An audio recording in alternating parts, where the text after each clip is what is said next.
Today we're comparing two lenses, the Canon EFM 22mm f2 and the brand new Viltrox 23mm f1.4. See which one's better for which, and just spoiler alert, it is a mixed bag. Neither of them is a slam dunk. This one's better than this one. If you ever feel like just you can't get any ideas to work, just want to delete your YouTube channel, no, you're not the only one. I've been dealing with that all day. And if you're wondering what's up with the whole Casey Neistat glasses, the sun is so bright and harsh today, I had to get something. I literally bought these like 30 minutes ago. Feels like every time I'm about to start recording, the wind just gets way worse. And then it's cold and it's just miserable weather for vlogging today. First of all, both of these lenses are native EFM mount, meaning you don't have to use an adapter with either one of these lenses on your ESM camera. They're almost the same focal length with only 1mm of difference between them. So if you look at this clip, this is the 23mm, this is the 22mm. It is a difference, but not a huge one. Though of course with the M50's crop, it's more of a 1.6mm difference, but basically it's the same. Let's compare sharpness. And how I did this test is I took full resolution photos with each of the lenses in the exact same place, exact same exposures, and I compared them at f2 and at 5.6. I did not compare it with the f1.4 on the 23mm because I consider that sort of more of a bonus, and I wanted to compare the lenses with exactly the same settings. First of all, if you look at this shot with the 23mm, you can see that the center is quite sharp, but when you go out to the edges, it gets a lot softer. And compare that with the 22mm, you look at the center and it's very sharp, and then you go to the edges and it's still pretty sharp. As far as edge sharpness at wide apertures, the 22mm definitely has the advantage. But then when you go to f5.6, it's where it gets interesting, because the 23mm at f5.6 I found to be sharper than the 22mm at f5.6. Now, as far as autofocus performance right now, they both fare pretty well, but the edge does go to the 22mm. Viltrox still hasn't nailed the autofocus algorithms for the M50 with the 23mm, and sometimes it can look kind of jumpy. It doesn't look very smooth. Even if the speeds can be kind of inconsistent and look a little weird in that way, they still look better because the transition between the out of focus and the in focus is much smoother with the 22mm than the 23mm. Right now, unless Viltrox updates it, the 22mm is better for like focus pulls and stuff.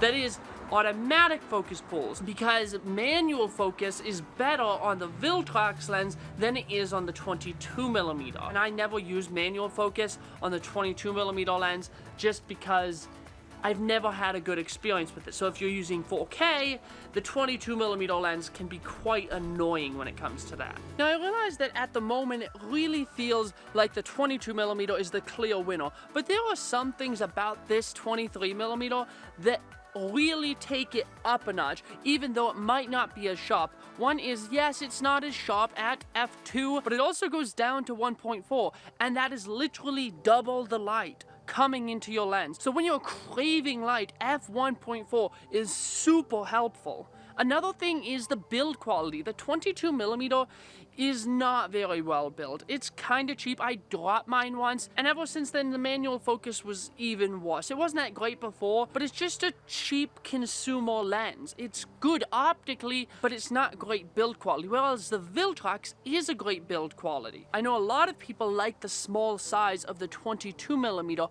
but when you're shooting video, having a little bit heavier of a setup allows you to get rid of some of those micro jitters, which makes your handheld footage look so much better. And then add that with another benefit, which is the digital IS performance. You can get a lot more stable footage than you can with the 22mm. And if you're wondering about the digital IS, I did do direct comparisons between those. This is the 23mm with the digital IS off, and you can tell that it's very shaky just walking with the camera. Then when you turn the digital IS on, it gets a lot smoother.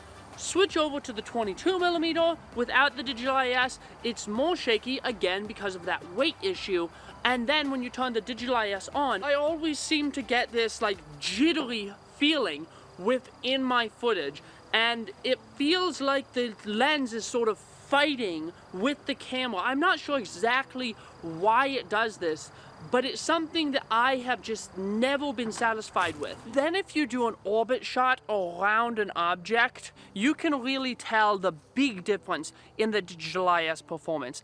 Every time I used the 22mm, it would like skip, it would like start stabilizing, but then it would realize, oh, he's rotating, and it would like jerk. And then if you look at it with the 22mm, it's only been since I've gotten this lens that I've really found the digital IS useful for like day-to-day vlogging type stuff.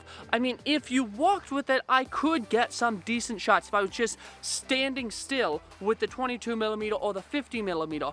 But every time I tried to move, you'd get that jerk to it. But with this lens, for some reason, I'm not sure exactly why, it just works a lot better. And then finally, and this kind of goes back to build quality, is the focusing mechanism is all internal. Now that may not seem like a big deal. I mean, there are some really high-end lenses, like some of the RF lenses, that don't have internal focusing and internal zooms. But you're going to get better water, moisture, dirt, dust protection when you have all of that stuff inside, instead of like the 22mm where the whole front of the lens comes in and out depending on if you're focusing far away or close up. So having internal focusing motors is a really good thing. As you can see, it's not really a cut and dry decision. Both lenses have different strengths. Both lenses are going to allow you to get great images. Personally, I like the Viltrox better because of the things that I mentioned, with the better digital IS, heavier lens, twice the amount of light at the widest aperture, and the sharpness issue